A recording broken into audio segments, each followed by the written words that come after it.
Hey everybody, my name is Dr. Film, and yes, this is my lab coat. Ah? Uh-huh. Uh-huh. Uh-huh. Uh-huh. Today in this video, we're doing a classic review on Tim Burton's Batman.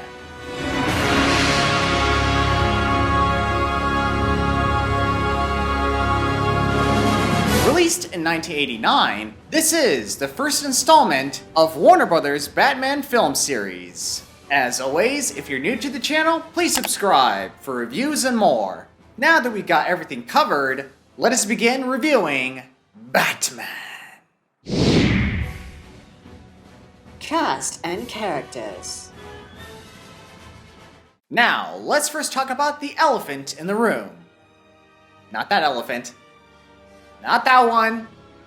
Oh, for crying out loud. I'm talking about Bruce Wayne, aka Batman, played by Michael Keaton.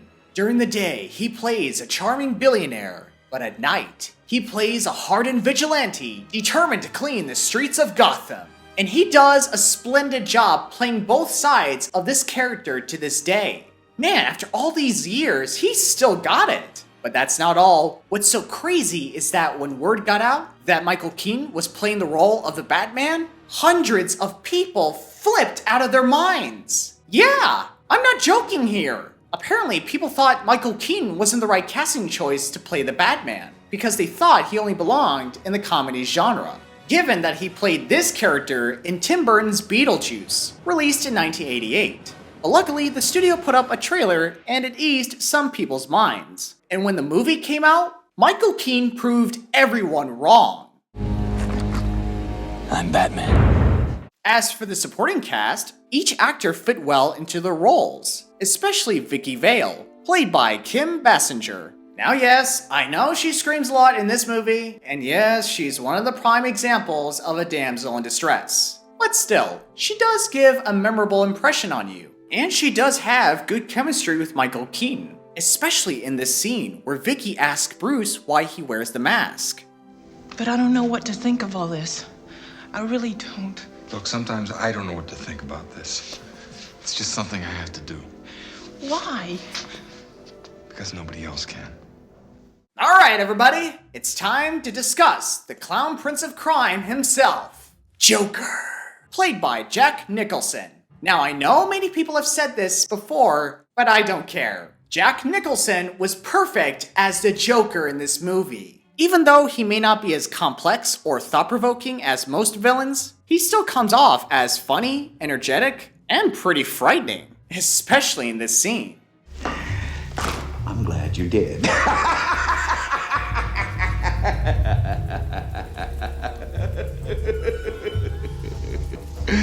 I'm glad you did.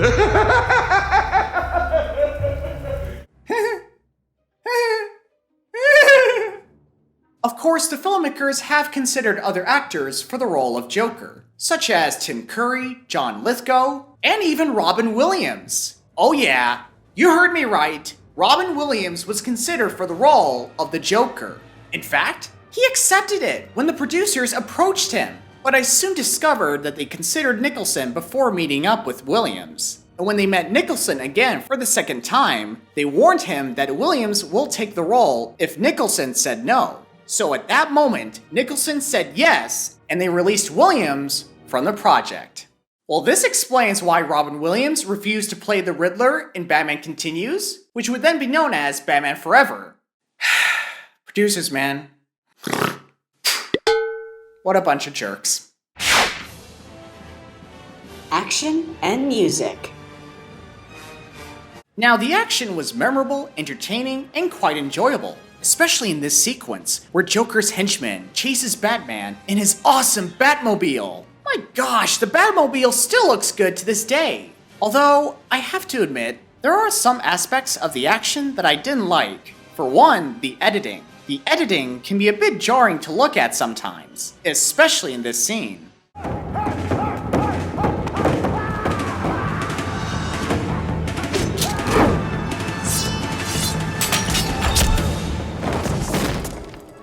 was that? What the heck? Did he... What? Another thing that I didn't like about the action was the fact that Batman kills in this movie! Okay guys, Batman may be a lot of things, but a killer isn't one of them! Now the music was composed by Danny Elfman, Burton's longtime friend and collaborator. Despite his first time working on a project with a considerable production scale, he pulled it off, even when others thought he wasn't the right man for the job. But Tim Burton knew that Danny was the right man to create a beautiful theme of the Batman. Although, it is worth mentioning that upon hiring Danny Elfman, the producers initially wanted Prince and Michael Jackson to do the songs, while Danny Elfman would combine the style of the songs for the score. But thankfully, Tim Burton protested the idea, saying he didn't want his movie to be like Top Gun. So they decided to let Elfman compose the score, while Prince wrote some of his songs for the film, which are called Party Man and Trust. When I was a kid, I had a fun time watching these scenes. But now, looking back at them, I don't know, the songs felt a little out of place if you ask me. But to be fair, if it weren't for these songs, we wouldn't have Jack Nicholson going all out with his dance moves. And don't get me started on this other song Prince wrote, which didn't make the final cut of this movie. And it's called Bat Dance. When I first watched this video, there's just no words for it. There are no words to describe what I felt when watching this video. I mean, I don't know. I don't know what it was. It was something. Vicky Vale. I like Batman.